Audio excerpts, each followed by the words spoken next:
It's only when it rains that we grow. Have you ever heard of Dinah in the Bible? She was a daughter of Jacob.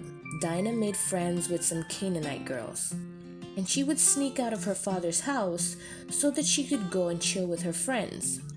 Jacob didn't want anything to do with the Canaanites because they worshipped false gods. The Bible said in 2 Corinthians 6:16, "Be ye not unequally yoked with unbelievers." This is from the New Testament, so I'm sure she wouldn't know that version. But the 10 Commandments, which is in the Old Testament, did say the Lord is a jealous God and we should serve no other God than Him. And seeing that her father was an avid believer in God, she should have known that mixing with people who served other gods was a no-no. But she sneaked out despite of that. And there was this guy by the name of Shem, he's a Canaanite, who lusted after her. And one of those days when she was out with her new friends, he forced himself on her. When she went home, she told her brothers, and they went to the town of Canaan and killed him and his friends. Now, Jacob knows what God has said, "Thou shalt not murder." And he wasn't happy about the matter at all, because right now his children disobeyed everything the Lord said. Yeah. Now, Diana, all you have been saying was depressing stories, and what's the upside of this, girl? Okay. Patience is a virtue. Trust me, I'm going somewhere with this. Because of Dinah's disobedience, her innocence was taken from her. Now, there is something in your life, just like Dinah, that made you lose something dear to you, whatever the reason may be. But when you look back at it, you can testify that if it wasn't by the grace of God, you don't know how on earth you would have been able to make it through that difficult time of your life. Because honestly, it is only when it rains that we grow. We would all like to live a life without trials and tribulations. But the only way that could possibly happen is if sin wasn't a factor. But because it is, we must fight through the issues we're presented with just like the warriors we are, so that you can move on to the next stage of your life. Think about it. A seed, when placed into the ground, has two options: grow or die. You also have two options in life: grow from the situation or wallow in self-pity and keep repeating the same test over and over again. That seed has everything within itself to grow, and so do you. And as an added bonus, it has the nutrients of the soil, sun, and water so that it can grow. At first, you won't see any changes, but inside of that seed, change is happening. You may also not see the growth within you in your times of trouble, but it is there.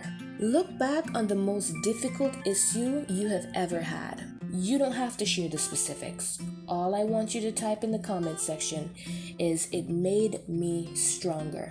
That seedling now has to push through the soil, which is also a bit challenging. But if it could sprout, it most definitely can push through to the warmth of the light.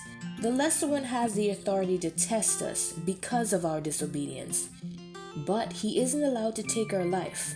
And so long as you have life, you can surely whoop him every single day. Okay? Now, every day during that growth process will be challenging. You will have pests that will try and eat your new leaves, but the Lord will send help in the form of the Word. Yep, that's scripture, honey. Scriptures that you've read before, but now it's like it was specifically written for you. Why? Because it was just for a time such as this. After getting a little stronger, heavy winds might start to come, and try and blow you down in the form of guilt-shaming words from relatives and friends. That might tempt you to going back into depression or anxiety. Did you know that the Bible said 365 times to fear not? Find some way to use those negative words as fuel. Now, just a little story time. When I was younger and I was bullied a lot, I was very angry, okay? And that anger turned into depression. I thought that secluding myself was the best way, but it only left me alone with my dark thoughts. One day in art class, a girl said something to me that just triggered me and I started to cry. She, along with other students, started to laugh, and after the teacher told them to stop, he came over to me and told me to channel that anger into something productive. And that's how I started to draw the way that I do right now. It is only when it rains that we grow. Just like that seed, which is now a plant, you will have obstacles, but it is up to you whether or not you will use your abrasive times to smooth out the rough edges you have acquired through those tough times and make yourself into a priceless diamond. Dinah went through an ordeal, but I'm sure she gained wisdom from it. I pray that you don't quickly condemn your rainy days, because it is only from those rainy days that you will grow. Thank you guys so much for listening. Don't forget to like, subscribe, and smush that bell notification button so that you can get more videos to motivate you. Alright, see you guys in the next one. Later.